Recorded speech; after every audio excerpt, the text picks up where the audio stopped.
Hello friends, welcome back. അപ്പോൾ നമ്മൾ ഇന്ന് വീണ്ടും നമ്മളിപ്പോൾ റിയാസ്ക് ഉണ്ട്. അപ്പോൾ നമ്മൾ ഇന്നത്തെ വീഡിയോ എന്ന് പറഞ്ഞു കഴിഞ്ഞാൽ നമ്മൾ ഇവിടുത്തെ ഫീസ് എങ്ങനെയാണ്, ഇവിടുത്തെ അപ്ലിക്കേഷൻ പ്രോസസ്സ് എങ്ങനെയാണ്, അതുപോലെ നമ്മൾ എങ്ങനെ നാട്ടിൽ നിന്ന് എങ്ങനെ അപ്ലൈ ചെയ്യണം, എംബസി ഡേറ്റ് കാര്യങ്ങൾ, അതിനെക്കുറിച്ചിട്ടുള്ള ഒരു വീഡിയോ ആണ് ഇന്നത്തെ ഇതിൽ പറയുന്നത്. അതേപോലെ ഇവിടുത്തെ പൊതുവെ ആൾക്കാരെ കാഴ്ചപ്പാട് എങ്ങനെയാണ്, ഇവിടുത്തെ പാർട്ട് ടൈം അവൈലബിലിറ്റി ഉണ്ടോ ഈ തോമസ് ബാറ്റ യൂണിവേഴ്സിറ്റിനെ കുറിച്ചിട്ട്. അപ്പോൾ അതിനെക്കുറിച്ചിട്ടുള്ള ഒരു വീഡിയോ ആണ്. അപ്പോൾ നമുക്ക് നേരെ വീഡിയോയിലേക്ക് കിടക്കാം. നമ്മൾ ഫസ്റ്റ് ചോദിക്കാൻ റിയാസ്ക്, നിങ്ങൾ എങ്ങനെയാണ് ഈ കൺട്രി സെലക്ട് ചെയ്തത്, എങ്ങനെയാണ് കാര്യങ്ങൾ, ഒരു ഇൻട്രൊഡക്ഷൻ പോലെ ഒന്ന് കാര്യങ്ങളൊക്കെ ഒന്ന് എക്സ്പ്ലെയിൻ ചെയ്യാൻ പറ്റുമോ? ഞാൻ ശരിക്കും പറഞ്ഞാൽ ചെക്ക് റിപ്പബ്ലിക് എന്റെ ലിസ്റ്റിൽ ഇല്ലാതൊരു രാജ്യമായിരുന്നു. പക്ഷേ ഞാനിങ്ങനെ എനിക്ക് രണ്ട് സ്പെഷ്യലൈസേഷൻ വേണമായിരുന്നു. Means management and marketing. അങ്ങനെ അത് ആ കോഴ്സ് നോക്കി അവസാനമാണ് ചെക്ക് റിപ്പബ്ലിക്കിലെ തോമസ് ബാറ്റ യൂണിവേഴ്സിറ്റി ഇൻസുലിൻ. അങ്ങനെയാണ് ഞാൻ ഈ യൂണിവേഴ്സിറ്റിനെ പറ്റി അറിയുന്നതും ബാക്കി കാര്യങ്ങളൊക്കെ പഠിച്ച് മീൻസ് യൂണിവേഴ്സിറ്റി എന്തൊക്കെ പ്രൊവൈഡ് ചെയ്യുന്നുണ്ട്, ഈ കോഴ്സ് ഇംഗ്ലീഷിലാണോ ചെക്കിലാണോ, അങ്ങനെയുള്ള കാര്യങ്ങളൊക്കെ നോക്കിയിട്ടാണ് ഞാൻ അവസാനം ഈ ഒരു യൂണിവേഴ്സിറ്റി തന്നെ സെലക്ട് ചെയ്തത്. ഞാൻ ചോദിക്കുന്നത്, നമുക്ക് ഈ യൂണിവേഴ്സിറ്റി പബ്ലിക് ആണോ പ്രൈവറ്റ് ആണോ? ഇത് പബ്ലിക് ഫണ്ടഡ് യൂണിവേഴ്സിറ്റി ആണ്. നമുക്ക് ഫീസ് എങ്ങനെ കാര്യങ്ങളൊക്കെ എങ്ങനെയാണ് ഇതിൽ ഫീസും കാര്യങ്ങളും വരുന്നത്?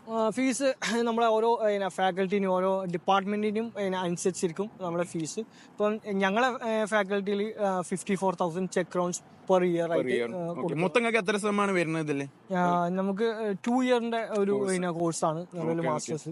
ഓക്കെ, അപ്പൊ നമ്മൾ ഇനി ആപ്ലിക്കേഷൻ പ്രോസസ്സ് എങ്ങനെയാണ് നിങ്ങൾ സ്റ്റാർട്ട് ചെയ്തതെന്ന് പറയാൻ പറ്റും? ആപ്ലിക്കേഷൻ പ്രോസസ്സ് എന്ന് വെച്ചാൽ നമുക്ക് മെയിൻ ആയിട്ട് പറയാനുള്ള പ്രോസസ്സ് എന്ന് പറയുന്നത് ഒന്ന് എസ്സേ ആണ്, രണ്ടാമത് നമ്മളൊരു ഇന്റർവ്യൂ. ഈ എസ്സേ എന്ന് പറയുമ്പോൾ എസ്സേ എന്ന് പറയുമ്പോൾ നമ്മൾ ഫാക്കൽറ്റിന്റെ ഒരു പേജിൽ പോയി കഴിഞ്ഞാൽ അവര് ചില ലിസ്റ്റ് ചെയ്ത കുറച്ച് ടോപ്പിക്സ് ഉണ്ടാവും.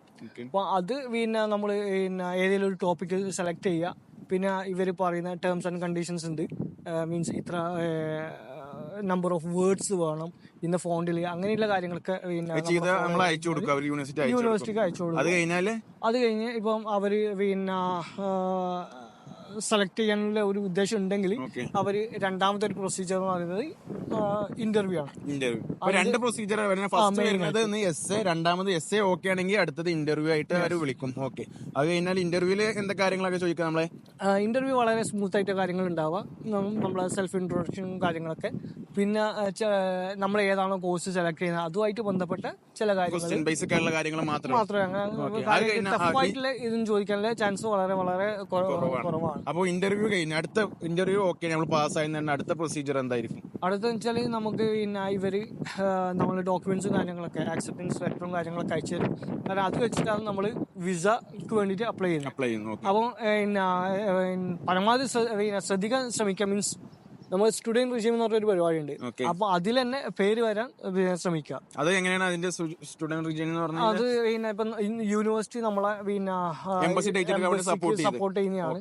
ഇൻഡിവിജ്വൽ ആയിട്ട് എടുക്കാണ്ട് യൂണിവേഴ്സിറ്റിയിലെ നമുക്ക് പെട്ടെന്ന് ഡേറ്റ് ഇടും. ഇപ്പൊ പൊതുവെ ചെക്കിലുള്ള എംബസി ഡേറ്റും കാര്യങ്ങളും നമുക്ക് ഡിലേ ആണ് കിട്ടാൻ എന്നുള്ളത്. അപ്പൊ ഇങ്ങനെ യൂണിവേഴ്സിറ്റിയുടെ ഭാഗത്ത് സപ്പോർട്ട് ഉണ്ടെങ്കിൽ നമുക്ക് പെട്ടെന്ന് ഡേറ്റ് കിട്ടാൻ പറ്റുന്നതാണ്. അതും എല്ലാവർക്കും ഒന്നും കിട്ടൂല. അതുകൊണ്ട് തന്നെ മാക്സിമം യൂണിവേഴ്സിറ്റി എന്താണോ പറയുന്നത് അത് ഫോളോ അപ്പ് ചെയ്തിട്ട് അതിനനുസരിച്ച് കാര്യങ്ങൾ. ബാക്കി പ്രൊസീജിയർ എന്ന് പറഞ്ഞാൽ സാധാ യൂറോപ്പിൽ വരുന്ന പോലെ നമ്മള് സർട്ടിഫിക്കറ്റ് ഒക്കെ അഡ്ജസ്റ്റ് ചെയ്യുക, കാര്യങ്ങൾ ചെയ്യുക, നോട്ടിഫിക്കേഷൻ കാര്യങ്ങളൊക്കെ ചെയ്തിട്ട് പിന്നെ നേരെ യൂണിവേഴ്സിറ്റിനെ അറിയിക്കുക. അവർ നമ്മളെ സപ്പോർട്ട് ചെയ്യുക എംബസി ഡേറ്റിന്. പിന്നെ സാധാ നോർമലായിട്ട് എംബസി ഇന്റർവ്യൂ വരും. എംബസി ഇന്റർവ്യൂവിൽ എങ്ങനെയായിരുന്നു നിങ്ങളെ?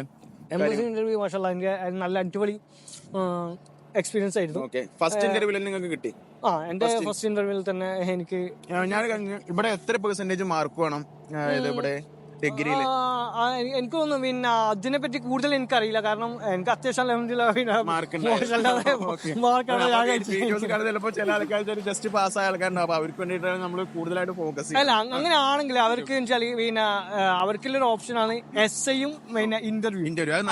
നല്ല രീതിയിൽ ചെയ്ത് കഴിഞ്ഞാൽ എനിക്ക് തോന്നുന്നു മാർക്ക് അത്ര വലിയ ഒരു പിന്നെ പ്രശ്നമായിട്ട് ബാധിക്കാനുള്ള ചാൻസ് വളരെ കുറവാണ്. ഓക്കെ, അപ്പോൾ മെയിൻ ആയിട്ട് വേണ്ടത് ലാംഗ്വേജ് സ്കില്ലും റിട്ടേൺ സ്കില്ലും ഉണ്ടെങ്കിൽ നമുക്ക് യൂണിവേഴ്സിറ്റിയിൽ അഡ്മിഷൻ എടുക്കാം. കുറച്ച് ഫണ്ട്. പിന്നെ ഫീസിന്റെ കാര്യങ്ങൾ നമ്മൾ ഇവിടെ നാട്ടിൽ നിന്ന് അടക്കണോ അതോ ഇവിടെ വന്നിട്ട് അടച്ചാൽ മതിയോ? അതെങ്ങനെ? നിലവിൽ കഴിഞ്ഞ വർഷം വരെ നമുക്ക് നല്ലൊരു അഡ്വാൻറ്റേജ് എന്ന് വെച്ചാല് നമുക്ക് ഏകദേശം ഒരു മാസം ടൈം തരും.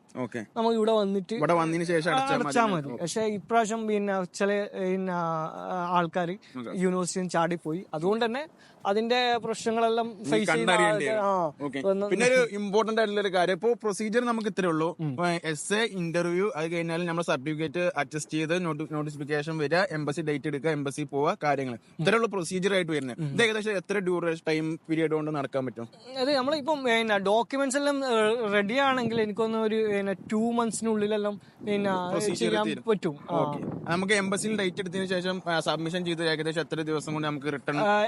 എന്റെ ഒരു ഇതില് എനിക്കൊന്ന് വിത്തിൻ 4 weeks, ഒരു മാസ സമയത്തിനുള്ളിൽ തന്നെ എനിക്ക് പാസ്പോർട്ട് വിസ അടിച്ചിട്ട് വന്നിട്ടുണ്ട്. പിന്നെ അടുത്തൊരു ഇമ്പോർട്ടന്റ് ആയ ഒരു കാര്യം എന്ന് പറഞ്ഞാൽ ഇവിടെ പാർട്ട് ടൈം അവൈലബിലിറ്റിയും എങ്ങനെയാണ്?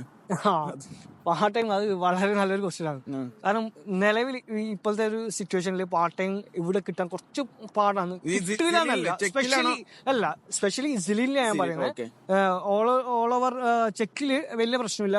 If you are selecting cities like Prague or Brno, ഇത് രണ്ടും വെച്ചാൽ one of the biggest cities ആണ്. അതുകൊണ്ട് തന്നെ നമുക്ക് പാർട്ട് ടൈം അവിടെ അവൈലബിലിറ്റി കൂടും. പക്ഷെ ഇവിടെ കുറച്ച് കുറയും.